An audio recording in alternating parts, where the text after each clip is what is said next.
தமிழ்நாட்டு அரசியலில் இன்று 2 பழமொழிகள் அதிகமாக பேசப்படுது. ஒன்று, வெண்ணெய் திரண்டு வரும்போது தாலியை உடைச்சிட்டாங்களே. இந்த பழமொழி பேசப்படுவது அதிமுக வட்டாரங்களில் பேசப்படுது. பிஜேபி என்பது ஏற்கனவே ஒரு மதவெறி அடையாளத்தோடு இருக்குது. சிறுபான்மை வாக்குகளை எல்லாம் நம்மகிட்ட இருந்து பிரிக்கக்கூடிய ஒரு சுமை. ஆனாலும் இவங்களை தூக்கி சுமந்தோம். கடைசி நேரத்தில் ஒரு தோக்க போகிற மசோதாவை அவசரமாக கொண்டு வந்து தமிழ்நாட்டு மக்களுடைய வெறுப்பை சம்பாதிக்க வச்சிட்டாங்களே. இந்த பேச்சு அதிமுக தலைமை வட்டாரத்தில் பேசப்படுகிறது. தமிழ்நாட்டு பிஜேபி ஆதரவாளர்கள் சொந்த காசில் சூனியம் வைத்து கொண்டார்களே மோடியும் அமித்ஷாவும்.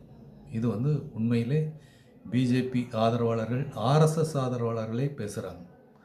இப்படி ஒரு தோக்க போகிற மசோதாவாக கடைசி நேரத்தில் அவசரமாக கொண்டு வந்து இந்த மாதிரி தமிழ்நாட்டில் மக்களுடைய வெறுப்புணர்வை சம்பாதித்து விட்டார்கள் என்ற விஷயம் பேசப்படுது. டீலிமிட்டேஷன் என்ற கருப்பு மசோதா வரவிடாமல் செய்து மிகப்பெரிய அளவில் ஸ்கோர் செய்து விட்டார் நம்முடைய முதல்வர் மு.க. ஸ்டாலின் அவர்கள். அவர் ஓராண்டுக்கு முன்பாகவே இந்த மசோதா பற்றி எச்சரித்தார். இந்த மசோதா வரப்போகுது அப்படின்னு தெரிஞ்ச உடனே கடந்த 4-5 நாட்களில் விஸ்வரூபம் எடுத்து நின்றார் நம்முடைய முதல்வர். அதாவது இந்த கருப்பு மசோதா எப்படியெல்லாம் தென் மாநிலங்களின் உரிமையை பறிக்கும் என்று விளக்கி சொன்னார். அது தமிழ்நாட்டின் கிராமங்கள் வரை போய் சேர்ந்திருக்கு. ஏதோ ஒரு அளவில் புரிஞ்சுக்கிறாங்க. நம்ம தமிழ்நாட்டை ஒரு யூனியன் பிரதேசம் மாதிரி மாற்ற போகிறாங்க. யூபி பீகாருக்கு நிறைய எம்பிக்களை கொடுக்க போகிறாங்க. இந்த மெசேஜ் கீழே வர போயிடுச்சு. அதை இன்னும் ஒரு ட்ராமாட்டிக்காக என்ன பண்ணார், கருப்பு கொடி போராட்டம் அப்படின்னு சொன்னார். அதோடு நிறுத்தலை. அவர் அந்த கருப்பு மசோதாவின் நகலை தீ வைத்து கொளுத்தி இந்தியாவையே திரும்ப பார்க்க வைத்து விட்டார். அதாவது அவர் எழுப்பிய அந்த மிகப்பெரிய போர் முரசம்தான் எதிர்க்கட்சிகளை ஒன்றிணைத்தது. ஒரு நீண்ட இடைவேளைக்கு அப்புறம் இந்தியா கூட்டணி கட்சி தலைவர்கள் எல்லாம் மிகுந்த ஆக்ரோஷத்தோடு இந்த மசோதாவை எதிர்த்தார்கள்.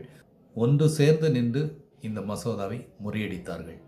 இதனுடைய ஒரு பாசிட்டிவான தாக்கம் என்னன்னு சொன்னால், காங்கிரஸ் தலைவர்கள் ராகுல் காந்தி, மல்லிகார்ஜுன் கார்கே போன்றவர்கள் தமிழ்நாட்டுக்கு பிரச்சாரத்துக்கு இன்று திமுகவுக்கு ஆதரவாக முழங்கி கொண்டிருக்கிறார்கள். திமுக கூட்டணி வெற்றிக்காக உழைத்து கொண்டிருக்கிறார்கள். இவையெல்லாம் தேர்தல் முடிவுகள் திமுகவுக்கு சாதகமாக இருக்கும் என்பதற்கான முக்கியமான அடையாளங்கள்.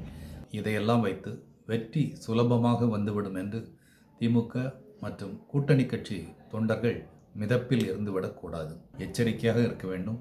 அடுத்த 3-4 நாட்கள் பம்பரமாக சுழன்று வெற்றியை சாதிக்க வேண்டும்.